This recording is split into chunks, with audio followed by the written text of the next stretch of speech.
पंचमी है भगवान देवादिदेव महादेव का।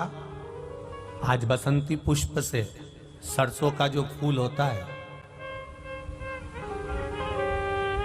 108 सरसों के पुष्प से भगवान शंकर का श्रृंगार किया जाता है या शिव को समर्पित किया जाता है।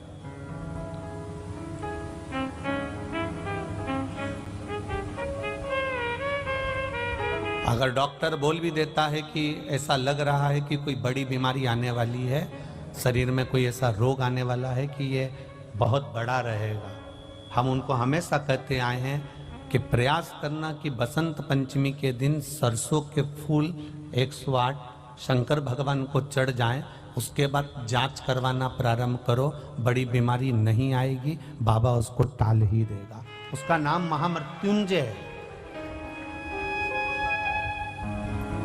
उसका नाम ही महामृत्युंजय। और हमने पहले भी बैतूल की कथा में कहा था कि सरसों का जो पुष्प होता है, कोई आप कार्य करने के लिए जा रहे हो, कोई ठेकेदारी करने के लिए जा रहे हो, उसमें भी सरसों का पुष्प देवादिदेव महादेव के लिए बहुत प्रबल होता है, बहुत प्रबल। पंचमी के दिन जो बच्चा पढ़ने में कमजोर होता है उसके हाथ से सरसों के 31 फूल शंकर जी को चढ़ा दिए जाते हैं तो बच्चा पढ़ने में अव्वल निकल जाता है। उसके बच्चे को कभी नहीं कह सकते कि पढ़ने बैठ, वो खुद बैठेगा।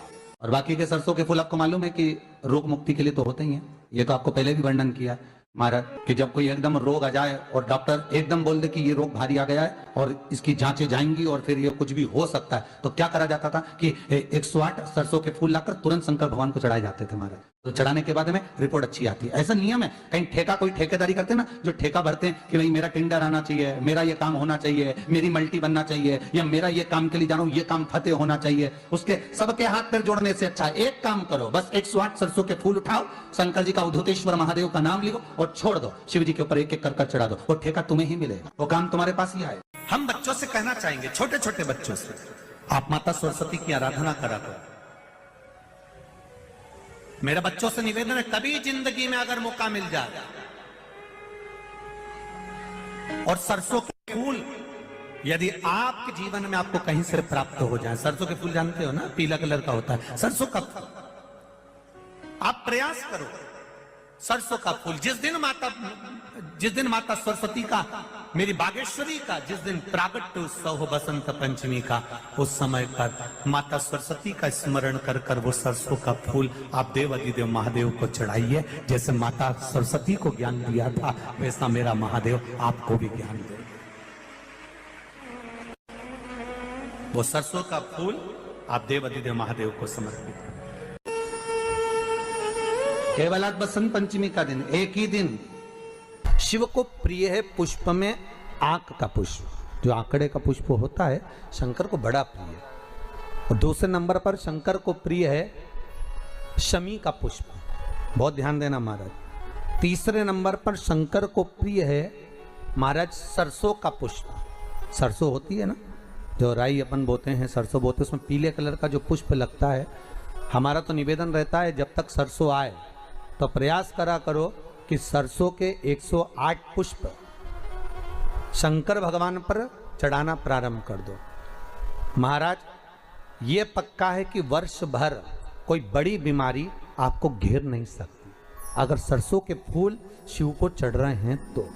और प्रयास करना कि सरसों का जो पुष्प होता है, सरसों का जो फूल होता है महाराज, अगर कोई व्यक्ति को किडनी या लीवर से जुड़ी हुई कोई तकलीफ होती है या किसी व्यक्ति का एक्सीडेंट हो गया होता है और उसका कोई अंग रह गया हो, कोई शरीर का कोई भाग रह गया और वो काम नहीं कर रहा हो, जैसे किसी के पांव रह जाते हैं एक्सीडेंट के बाद, किसी का हाथ रह जाता है, या कोई अंग काम नहीं कर रहा हो, वहाँ ब्लड पहुँच नहीं रहा हो, वो जगह एकदम सुन्न हो गई हो, खाली पड़ गई हो, तो उसके लिए शिव महापुराण की कथा कहती है कि सरसों के पुष्प 11 शंकर जी के राइट भाग में, जहाँ शिव जी के गण दरवाजे के द्वारपाल मणिभद्र जिस जगह पर निवास करते हैं, कौन निवास करते हैं? मणिभद्र। शंकर जी के दरवाजे के द्वारपाल हैं मणिभद्र जी। तो मणिभद्र दरवाजे के द्वारपाल में राइट भाग में मणिभद्र जी विराजते हैं। मतलब राइट भाग कौन सा हुआ? जब आप मंदिर से बाहर निकलेंगे तो राइट भाग, मंदिर में प्रवेश करेंगे जब राइट नहीं होना चाहिए, आप मंदिर से जब जाएं तो राइट भाग। मतलब आप मंदिर से राइट से जाएंगे तो शंकर जी का भी राइट हो जाएगा, क्योंकि शिव जी ऐसे बैठे हैं तो शंकर जी का भी राइट हो गया, देवता उनका भी राइट हो गया। तो राइट भाग सीधा हाथ मणिभद्र जी का स्थान। 11 सरसों के पुष्प मणिभद्र के उस द्वार पर आप रख दीजिए, और मणिभद्र के द्वार पर रखकर अंदर जाकर 108 वापिस जब आप बाहर निकल रहे हैं, ये पुष्प आप रखने के बाद एक बार बाहर जाएंगे, फिर वापिस आएंगे मणिभद्र के रखने के बाद, और अंदर जाकर 108 सरसों के पुष्प शंकर को समर्पित करेंगे महाराज। उस सरसों के पुष्प जो शिव जी को आप समर्पित कर रहे हैं उसको वापिस लेकर आएंगे, श्री शिवाय नमस्तुभ्यम बोलकर उस सरसों के पुष्प को महाराज सरसों के तेल की बोतल में उसको डाल लीजिए। शंकर भगवान को किसी भी प्रदोष में शाम के समय प्रदोष काल में उस तेल को वापस ले जाकर चढ़ा दीजिए शिव जी को, उसको वापस लेकर आ जाइए। उस तेल का प्रयोग आप नाभि में डालिए, और जो शरीर काम नहीं कर रहा उस स्थान पर कम से कम 15 दिन 20 दिन तक उसकी मालिश करना प्रारंभ करिए। बाबा चाहेगा तो चलाने का प्रयास कर देगा और वो अंग वो शरीर काम करने लगेगा। मणिभद्र का स्मरण, श्री शिवाय नमस्तुभ्यम, सब बोलिए एक बार जमकर, श्री, अरे पहले बोल दिया, हमारे साथ तो बोलो, श्री शिवाय नमस्तुभ्यम। भगवान शिव के मंत्र का स्मरण कर कर करते सरसों का जो पुष्प है उसमें आनंद की अनुभूति है, आनंद की अनुभूति। सरस्वती जी का एक नाम शारदा है। क्या नाम है? जम के बोलिए जरा, शारदा। ये शारदा नाम कहां से पड़ गया? सरस्वती माता को शारदा नाम किसने दिया था? भाई नामकरण होता है तो हमारे यहाँ तो आज भी नियम है महाराज, ये बुआ कोई नाम बताती है, मामा जी कोई नाम बताते हैं, और दादाजी कुछ बोलते हैं, कोई बोलेगा टिक्कू, कोई बोलेगा पिक्कू, कोई बोलेगा कुछ, सबके नाम अपने अपने रहते हैं, कोई प्रेम से क्या बोलता है। तो सरस्वती का शारदा नाम किसने प्रदान किया था? माता सरस्वती को शारदा संबोधन किसने दिया था? माता सरस्वती को शारदा का संबोधन किस समय पर प्रदान किया गया था? जिस समय पर शंकर और पार्वती भ्रमण पर निकल रहे थे और भगवान ब्रह्मदेव सरस्वती को ढूंढ रहे थे, और माता सरस्वती को ढूंढते हुए ब्रह्मा जब भगवान शंकर की साक्षी में पहुंचे हैं, तब भगवान शंकर से ब्रह्मदेव ने कहा, आप कहीं सरस्वती को देखें तो मुझे भेजिएगा, मेरे पास में भेजिएगा। शंकर भगवान ने उसी समय पार्वती से कहा, पार्वती, जैसे एक स्त्री जो पतिव्रता धर्म का पालन करने वाली है, एक नारी पतिव्रता धर्म का पालन करने वाली होती है, पति को परमेश्वर मानने वाली होती है, पति के चरणों का रसतत्व ग्रहण करने वाली होती है, तो वो पर पुरुष का स्मरण नहीं करती। उसी तरह एक पति जो अपनी अर्धांगिनी के साथ में रहे और अर्धांगिनी के साथ चले, तो पर नारी का स्मरण नहीं होना चाहिए। तो एक काम करो पार्वती, तुम उस सरस्वती को बुलाना प्रारंभ करो।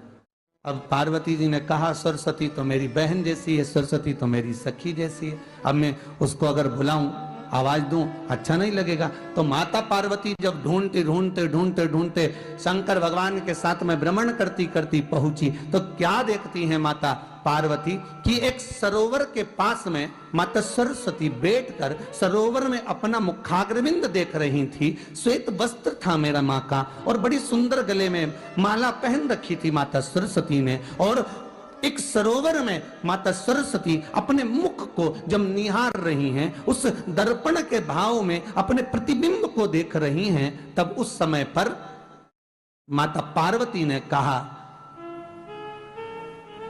शारदा, सरस्वती को लगा कि मेरा संबोधन ये किसने कहा, पलट कर देखा, सरस्वती ने कहा, पार्वती तुम? हाँ, मैंने तेरा जो दर्पण में प्रतिबिंब देखा है, तेरा स्वरूप देखा, पर तू इतनी सुंदर है, इतनी सुंदर है, पर तेरा जल में जो स्वरूप देखा ना, वो नीला दिखाई दिया, थोड़ा सा श्याम दिखाई दिया, इसलिए मैंने तुझे शारदा कह दिया। आज भी हमारे मध्य प्रदेश के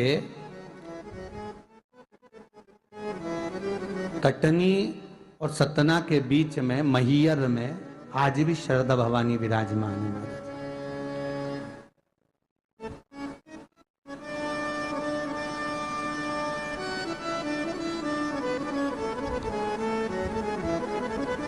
धार जिले में जाएंगे तो बाग क्षेत्र में मां बागेश्वरी, मां शारदा आज भी विराजमान। कहा सरस्वती जी पूछी, पार्वती तुमने मेरे को शारदा क्यों कहा? क्योंकि तेरा जो प्रतिबिंब था वो श्याम नजर आ रहा था मुझे।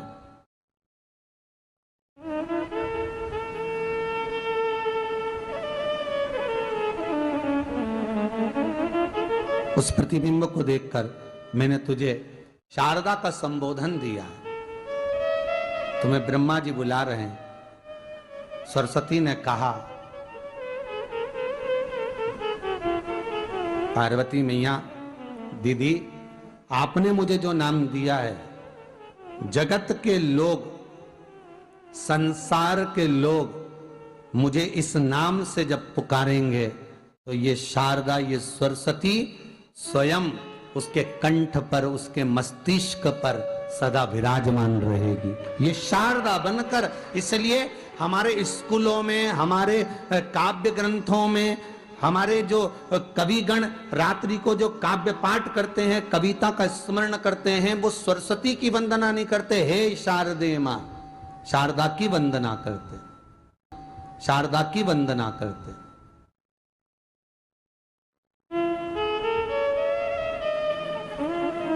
कभी आपसे कोई पूछ ले कि शारदा नाम पार्वती सरस्वती का कब पड़ा, तो आप बता सकते हैं कि ये माता शारदा नाम कोई सहज नहीं है। मां ढूंढने के लिए जब निकली, ब्रह्मदेव के कहने पर भगवान शिव के साथ भ्रमण करती। नाम का उच्चारण कोई सहज नहीं होता। कोई देखता होगा, दादाजी ने अगर किसी का नाम कुछ रखा है तो कुछ सोच के रखा होगा, पिताजी ने अगर कुछ रखा है तो उसके मन में कुछ आया होगा तो रखा होगा, मम्मी ने अगर कोई नाम रखा है तो उसने कोई विचार कर कर रखा होगा। कोई नाम अगर किसी का रखा जाता है तो उसके अनुकूल रखा जाता है कि हो सकता है कि वो नाम की क्या उसके मन में चल रहा होगा।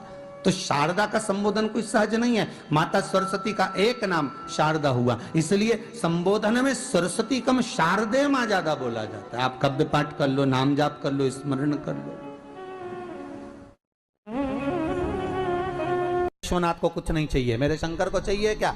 अगर आपके जीवन में ऐसा लगे कि बहुत बड़ी बीमारी आ गई और आपके घर का व्यक्ति वेंटिलेटर पर पड़ा हुआ है, तो शमी के वृक्ष के फूल ले आओ 7, और शमी के वृक्ष के 7 फूल लाकर एक एक फूल शंकर भगवान को श्री शिवाय नमस्तुभ्यम कहकर उस व्यक्ति के लिए जो पड़ा हुआ है, अंतिम सांसें गिन रहा है, जिसको अटैक आ गया, अंतिम सांसों में जो गिन रहा है, उसके नाम से भगवान शंकर पर चढ़ाना प्रारंभ कर दो। मात्र 7 पुष्प, उस शमी के वृक्ष के 7 पुष्प आप शिव को समर्पित करिए, उसका नाम और गोत्र बोलकर, और भगवान शंकर का मूल मंत्र श्री शिवाय, जम के बोलिए श्री शिवाय नमस्तुभ्यम बोलकर एक एक शमी का फूल शंकर पर चढ़ाना प्रारंभ कर दो। फिर आगे वो विश्वनाथ की मर्जी है, वो प्राण कैसे लेकर वापस आता है, उस काल से छुड़ाकर महाकाल कैसे लाता है, ये वो जाने। आपका फर्ज केवल आप अदा करिए।